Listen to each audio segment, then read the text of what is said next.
السلام عليكم. لا تنسوا الاعجاب بالفيديو والاشتراك في القناة تشجيعا لنا لنستمر بنشر المزيد ان شاء الله.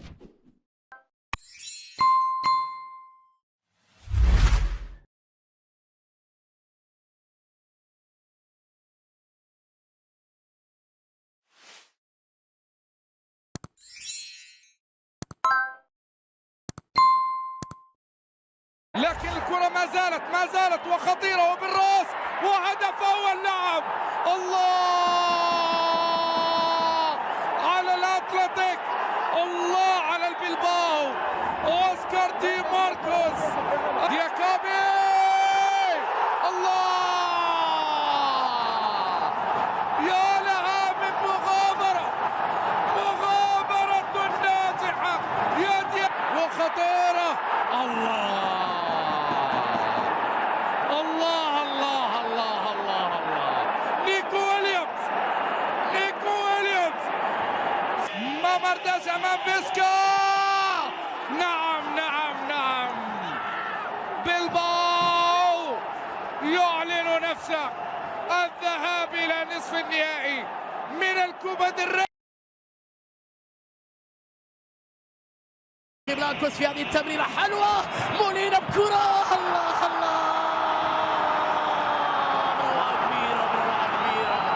بروعة كبيرة يا روخي بلانكوس. أي تمريرات، أي لعبة جميلة، هدف ولا أروع.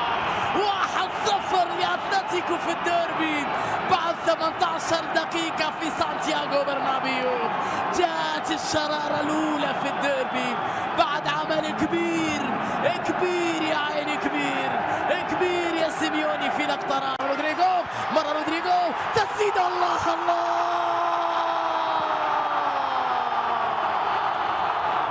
يا صغير يا كبير يا رودريغو. أي روعة وأي كورة جميلة من رودريغو، هدف غير عادي يا رودريغو. التعادل لريال مدريد، كورة بينية حلوة وكريم مرق جميل. هدف ثاني يا ريال، الكريم بنزيما بعد تمريرة رائعة جدا وعمل كبير بالماركو.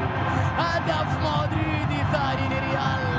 كريم القائد، كريم الفنان، كريم الهداف، كريم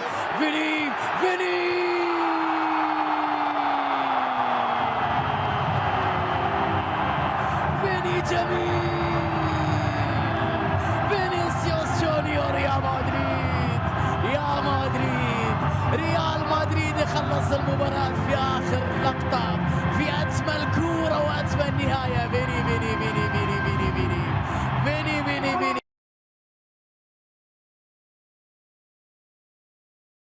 فيني إلى حمد الله مرة أخرى روما. يا الله، أي منظومة، أي عمل يا عميد، أي عميد ينفجر في هذه اللحظات. أي روما الكبير يختار المواعيد الكبرى ليظهر السوبر، يظهر في مواعيد السوبر.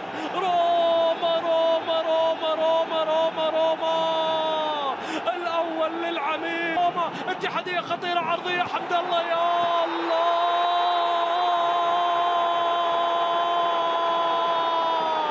ليلة العميد الكبير.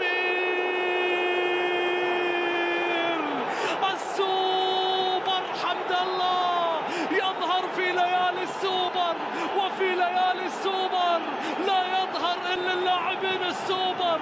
سوبر يا سوبر حمد الله، سوبر يا سوبر حمد الله. الله على هالكورة وعلى هالضربة وعلى هاللعبة وعلى هالرأسية. انفجر المدرج فرحا. نعم، أي لقطة يا عميد، أي إلى المباراة يا غوستافو تاليسكا. يا الله، هو دائما يحملهم على الأكتاف ويعيدهم في فيها النمور، فيها البيشي، يا الله حسمها التسعيني في ملعب الثمانين. النمور تنقض على النصر في الأوقات.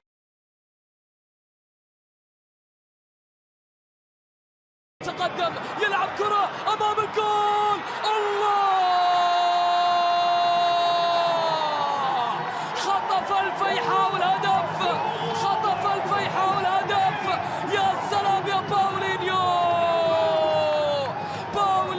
باولينيو سجل، باولينيو في لدغة، باولينيو في لقطة، باولينيو للفهود للبرتقال. يا سلام يا سلام، فيكتور رويس شوف المحاولة، الخطأ من كنو، الخطأ من كنو. فيكتور تقدم، باولينيو على طول. يا سلام على البرازيلي.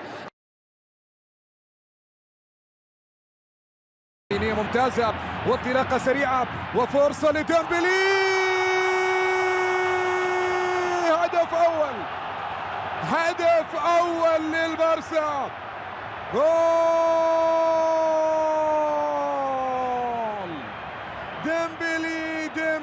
ديمبلي يسجل الهدف الأول بانطلاقة سريعة وكرة جميلة من جانب كوندي، حط الكرة للسريع. غارسيا التحضير، الهدف الأول، الهدف الأول يأتي من الأرجنتين يا فيلا.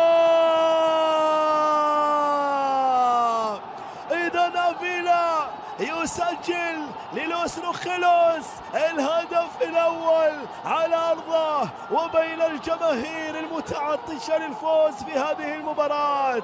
أوساسونا يثبت أفضل. سوسو يرسل العرضية، سوسو نعم كما قلت، الهدف، الرصاصة التي ربما يأتي بها يوسف النصيري في آخر الدقائق، في الدقائق القاتلة البديل، يأتي ويرد على شباك أوساسونا بهدف جميل من الدول المغربي.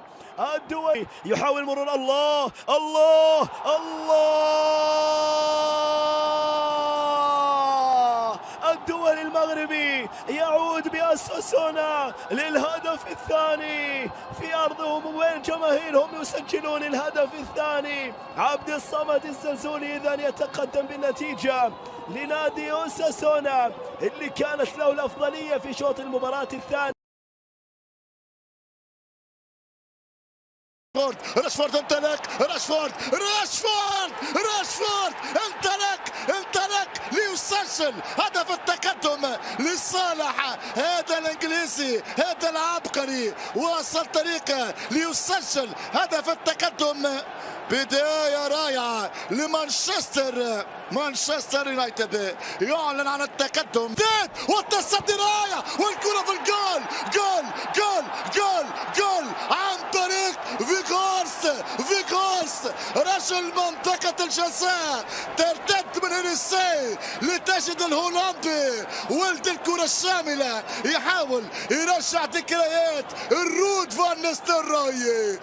مانشستر برونو الثالث والهدف الثالث، ثالث اهداف مانشستر عن طريق المايسترو، اكسترا اوردينير، مانيفيك، نو فورميدابل، يعني هايل على نغمة المطرب البلجيكي الشهير ستروماي ذو الوصول الرواندية.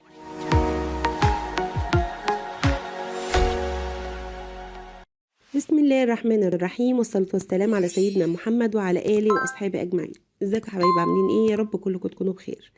النهارده جايبه لكم كبسولات لتخسيس الوزن او انقاص الوزن.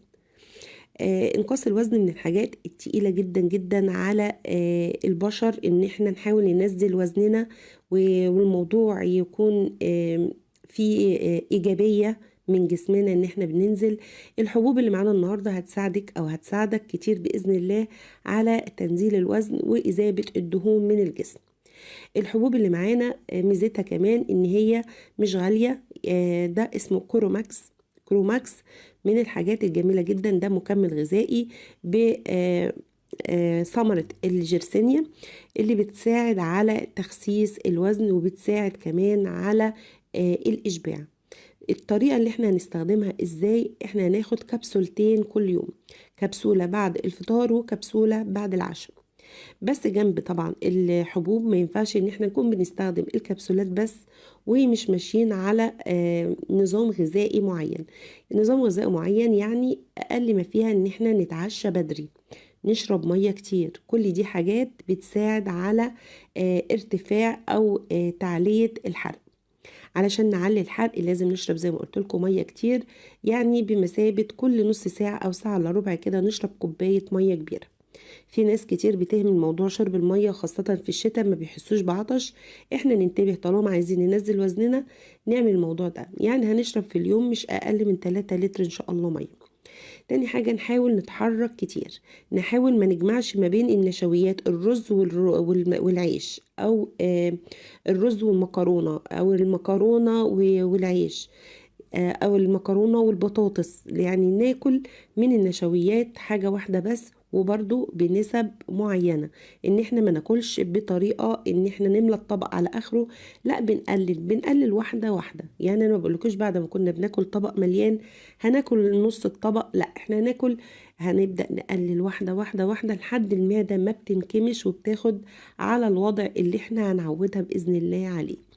تاني حاجة كمان زي ما قلت لكم شرب المية من الحاجات اللي هتساعد كمان على سد الشهية، وخاصة كمان ان احنا ممكن نعصر عليها بعض قطرات من الليمون لو احنا ما عندناش مشاكل في المعدة. معانا الكبسولتين اللي قلت لكم عليها النهارده، وكمان النظام اللي قلت لكم عليه نحاول باذن الله نمشي عليه، ونحاول نتحرك كتير، نحاول ان احنا ما نزودش في الاكل او ناكل كتير ما بين الوجبات. كل ده باذن الله هيساعد على التخسيس جدا وفي فتره قليله.